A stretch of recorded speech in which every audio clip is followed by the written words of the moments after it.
Chatting it up with Looney. Of course I'm gonna be sad and miserable, but still do it. Do what scares you, trust me. Dar ke aage jeet hai. I was like, wait a minute. And all the cringy quotes are always right. You have to be prepared for any answer, you know. Why am I judging her for being confident? Am I not letting myself take up space? My mom's probably calling me buri nawa right now. I know.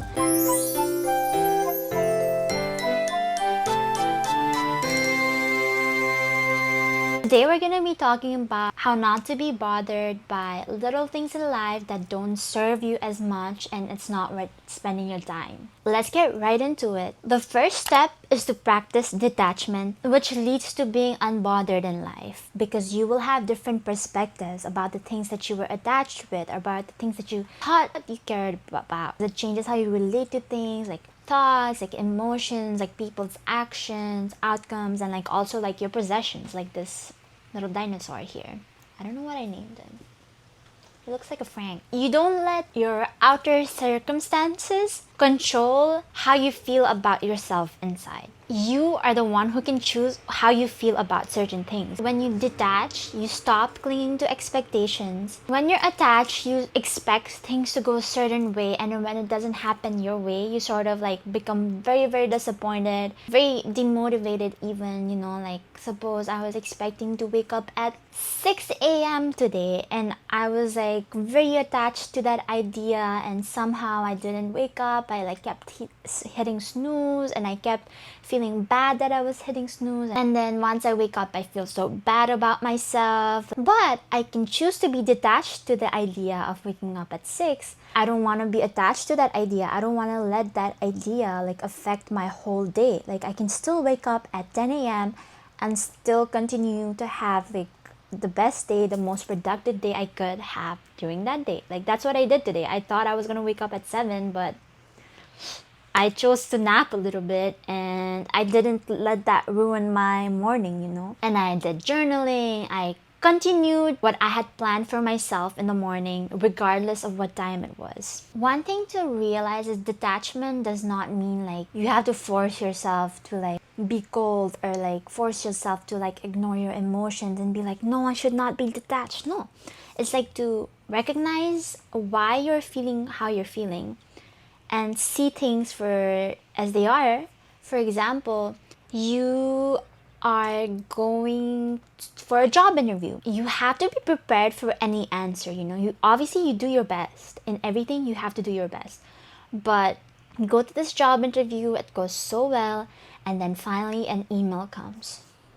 Sorry, we loved your application, but unfortunately we have to move on with other applicants, blah blah blah blah blah, and you get rejection. And you were so dependent on this idea of wanting to work for this company that your entire life just shatters around you because you were attached to the idea that you were one day gonna work for this company, but it doesn't happen. Now when you're detaching yourself from the situation and expecting or not expecting any outcome and say to yourself, hey, I did my best, whatever happens happens. If I don't get this job, it's not the end of the world, you know.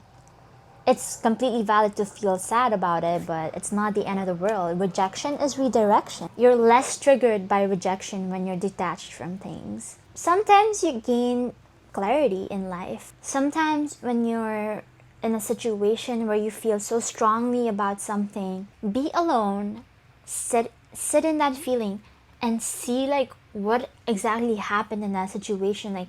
Analyze it and see it from a different perspective. Try to see it from not just your emotions.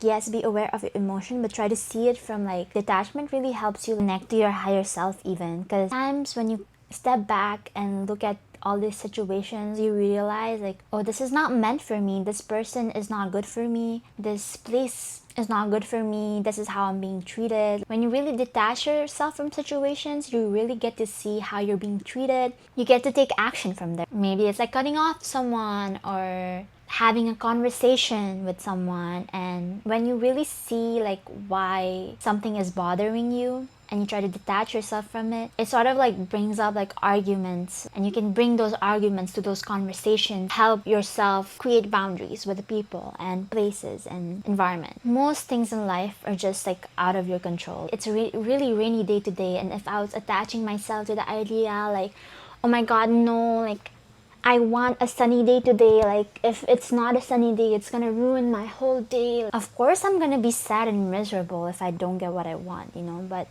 hey, I'm here, like, it's a cozy vibe, it's raining. It's out of my control, so I just, like, enjoy my life anyways. You're less reactive and more, like, trying to understand what's going around you. That makes sense.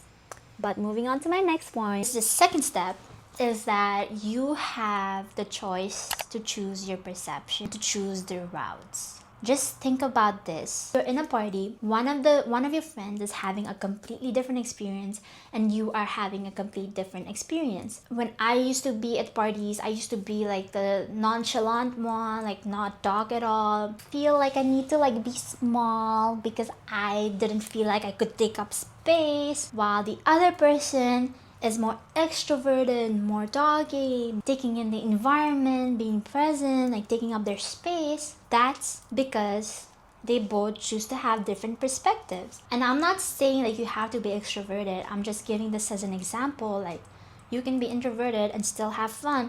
It's just like if you're having the perception that you need to be small, the other person is having perception that they can take up space, and they're in the same environment, but they're having two different experiences just because of their perception. Just know, in any time, in any moment, you have the choice to choose your perception. And this doesn't mean that you don't get out of a situation that you feel uncomfortable in. Like, no, like if you feel it in your guts that you have to get out, girl. But I'm just saying, like, in a place where you feel like, oh, like, why am I feeling like I need to be small, just like be present with it. This is what helped me, but this is about feeling small and feeling like I can't take up space. When I was at the gym the other day, I was trying to do this like cable rows, and then I was taking out the hook from it, and this girl, like big buff girl, like I know she's been going to the gym for years.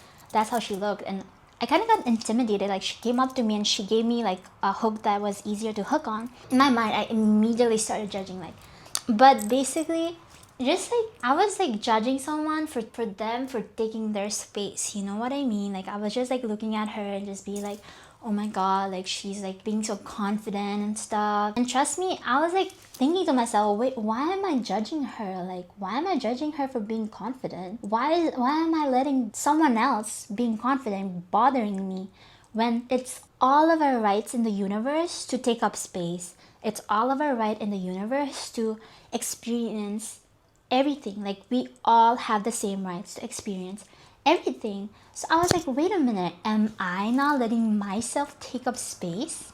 And yeah, that's true. So it's like, and in that moment in the gym, I was like, wait, Looney, you deserve this. You deserve to take up space in rooms that you paid to be there for. You deserve to take up that weight. You deserve to like have that machine. Like, take up space. Don't be afraid. Like, you deserve it. That's your birthright. Like, this is your earth too. I hope I'm getting my points right because I'm just yapping. Okay, my third point is you are the mirror, the world is your reflection. I mean, I just talked about it. It's whenever you're bothered by someone, whenever you find them annoying, I mean, sometimes I feel like, I don't know, this is my ego talking, but sometimes they can be annoying. Sometimes you need to put distance from them. But sometimes when they're still kind, when they're still like kind to you and you still feel bothered by them, there's something going on inside that you need to solve, honey.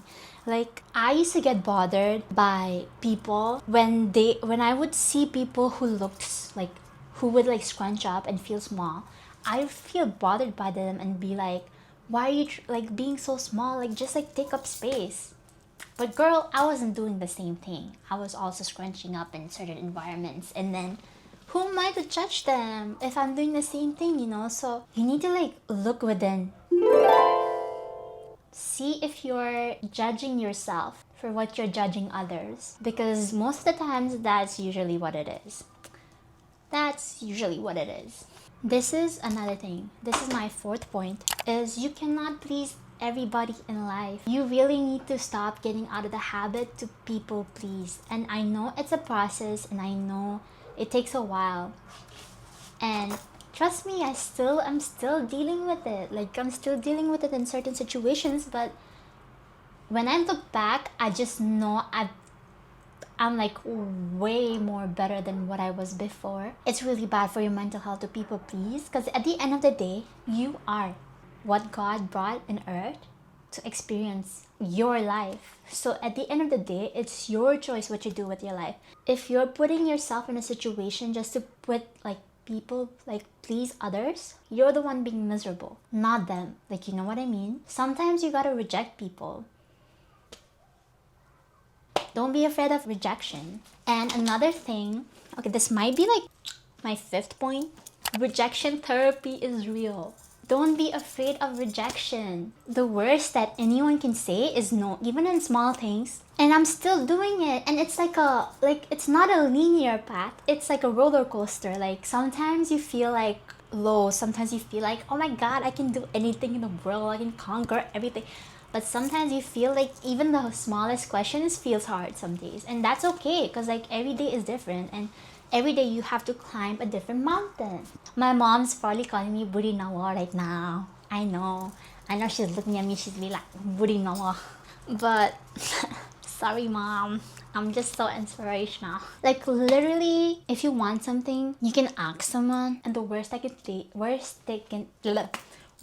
say is no. Just do it. Just go ask. If you want an internship from a company, just go and be like, can I do an internship for you guys? And the worst they can be like is no. And 90% of the time they're like, yeah, like give me your email, like send this email, send your resume to girl. 90% of the time it works out. Trust me. And when you get rejected, it's like, it feels like a little like embarrassing a little bit, but trust me, it will work. And I know it takes a lot. It takes a lot of like courage to go ask something to someone. It's scary, but still do it. Do what scares you. Trust me. Like, डर के आगे जीत है. You said it right. डर के आगे जीत है. And all the like cringy quotes are always right. Like, live, laugh, love.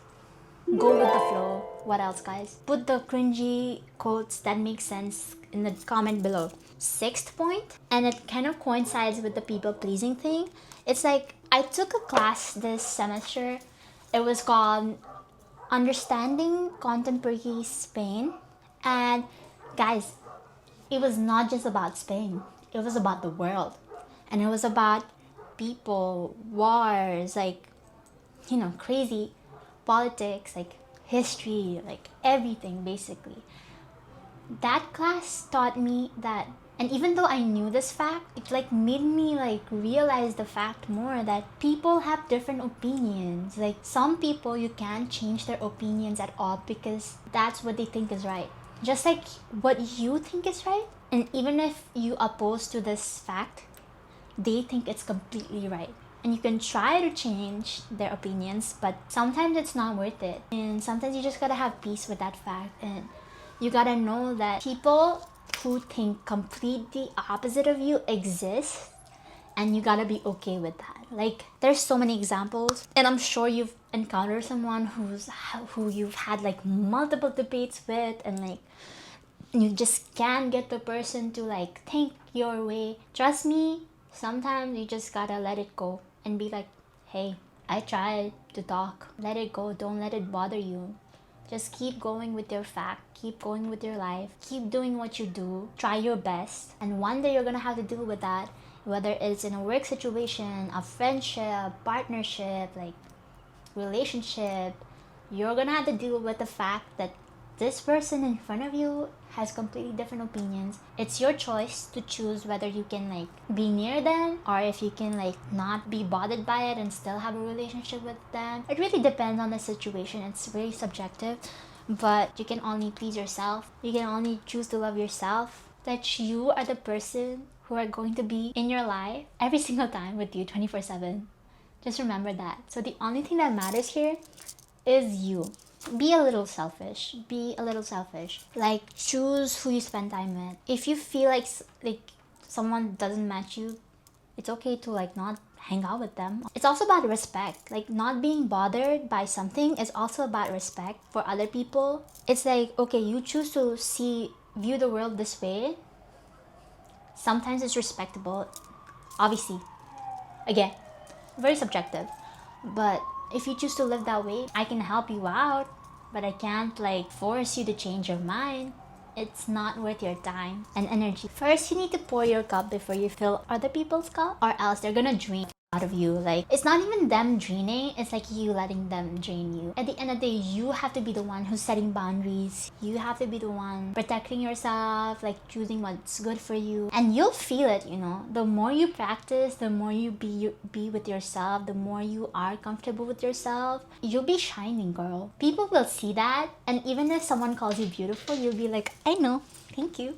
You know, I used to be like, stop, like, no, nah, like, not even like that. I used to genuinely believe I'm not beautiful until I realized, wait, I am beautiful.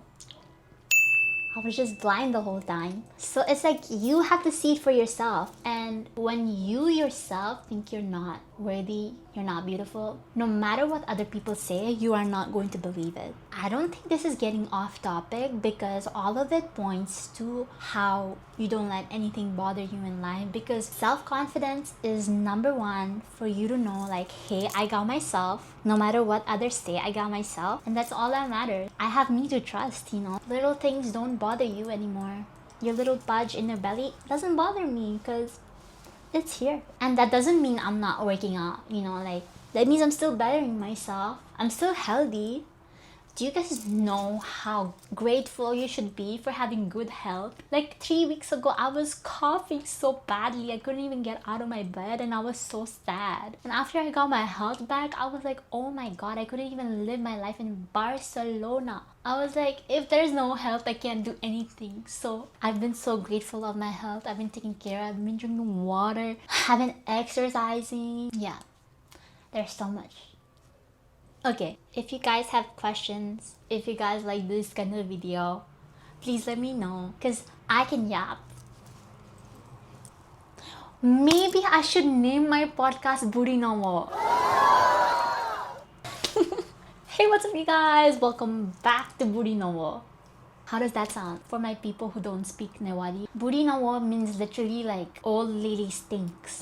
It's like a way to say like, oh, like she's acting as if she knows things, you know. Like whenever I give my mom like very motivational speeches, I know she likes that, but she calls me Booty No More. So there you go, guys. I found my podcast name, Booty No.